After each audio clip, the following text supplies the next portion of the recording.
बहुत समय पहले एक छोटे से गांव में एक किसान रहता था जिसका नाम रामू था। रामू बहुत मेहनती और ईमानदार था। वह हर दिन अपने खेत में कड़ी मेहनत करता और अपनी फसल को अच्छे से संभालता। रामू के पास एक छोटा सा खेत था जिसमें वो सब्जियां और फल उगाता था। रामू की ईमानदारी और मेहनत के चर्चे पूरे गांव में थे। एक दिन रामू अपने खेत में काम कर रहा था कि अचानक उसे जमीन के नीचे कुछ चमकता हुआ दिखाई दिया। उसने उस जगह को खोदा और पाया कि वहां एक पुराना सोने का सिक्का था। रामू बहुत खुश हुआ, लेकिन उसने सोचा कि यह सिक्का किसी और का हो सकता है। वो गांव के मुखिया के पास गया और उसने सोने का सिक्का दिखाया और कहा, मुझे यह सिक्का मेरे खेत में मिला है, लेकिन मैं नहीं जानता कि यह सिक्का किसका है। मुखिया ने रामू की ईमानदारी की सराहना की और कहा कि तुम्हारी ईमानदारी के कारण यह सिक्का अब तुम्हारा है।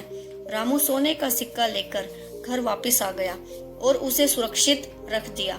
कुछ दिनों बाद रामू फिर से अपने खेत में काम कर रहा था कि उसे एक और चमकता हुआ सिक्का मिला।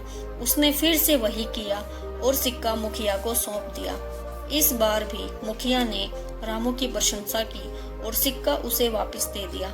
रामू की ईमानदारी का यह सिलसिला चलता रहा और उसे कई सोने के सिक्के मिले। उसने सभी सिक्कों को गांव के मुखिया को सौंपा और हर बार मुखिया ने रामू की ईमानदारी की सराहना की और सिक्के उसे वापस दे दिए। एक दिन गांव में एक अमीर व्यापारी आया और उसने गांव वालों को बताया कि वो यहाँ पर व्यापारिक सौदा करने आया है।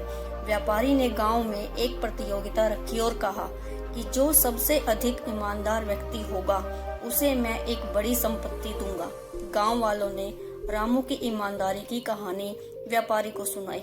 व्यापारी ने रामू को बुलाया और उसकी ईमानदारी की परीक्षा लेने का फैसला किया।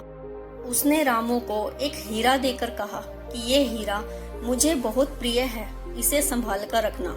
रामू ने हीरा लेकर अपने घर में सुरक्षित रख दिया। कुछ दिनों बाद व्यापारी ने रामू को बुलाया और हीरा वापस मांगा। रामू ने बिना किसी हिचकिचाहट के हीरा वापस कर दिया। व्यापारी ने रामू की ईमानदारी की सराहना की और कहा कि तुम्हारी ईमानदारी के कारण मैं तुम्हें यह हीरा और अपनी आधी संपत्ति दे रहा हूँ। रामू ने व्यापारी का धन्यवाद किया और हीरा और संपत्ति को स्वीकार किया। उसने उस संपत्ति से गांव वालों की मदद की और सभी के साथ अपनी खुशियां बांटी। इस प्रकार रामू की ईमानदारी ने उसे न केवल संपत्ति बल्कि गांव वालों का सम्मान भी दिलाया। उसकी कहानी पूरे गांव में प्रेरणा का स्रोत बन गई और सभी ने ईमानदारी का महत्व समझा। Thanks for watching.